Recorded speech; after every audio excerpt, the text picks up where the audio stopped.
اسلامي امارت مشرانو ته د امریکا تازه او جدي ګواښ. امریکا د طالبانو پر مشرانو د اسامه بن لادن پرتله د لوړې جایزې ټاکلو ګواښ کړی. د امریکا د بهرنیو چارو وزیر مارکو روبیو خبرداری ورکړی چې هیواد به یې د طالبانو پر مشرانو د القاعدې شبکې بنسټګر اسامه بن لادن پرتله لا لویه جایزه وټاکي.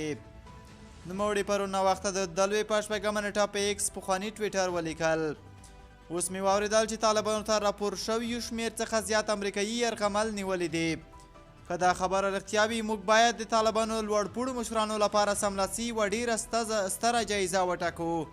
ښایي له هغې هم لویه چې د اسامه بن لادن لپاره مو ټاکلې وه. په امریکا کې د جو بایډن د ولسمشرۍ په وروستۍ ورځ طالبانو د خپل یوه غړي خان محمد د خوشي کېدو په بدل کې دوه امریکایي بندیان راین کوربیټ او ویلیام مکنیټي آزاد کړل او د هغوی امریکا ته استنه شول. د امریکایي رسنیو د راپورونو له مخې دوه نور امریکایي اتباع جورج ګیلزمن او محمود شاه حبیبي لا هم د طالبانو په بند کې دي. خو طالبان د افغان الاصل امریکایي محمود شاه حبیبي د نیولو خبره ردوي. طالبانو تر دې دمه د امریکا د بهرنیو چارو وزیر د دغه ګواښ په اړه څه نه دي ویلي.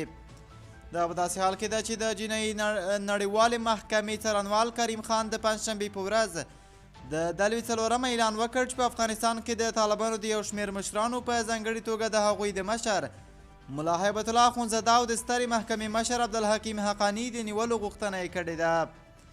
د طالبانو د مشران په بشري جنایتونو په ځانګړې توګه د ښځو او نجونو پر وړاندې د پراخو تبعیضونو په تور تورن دي.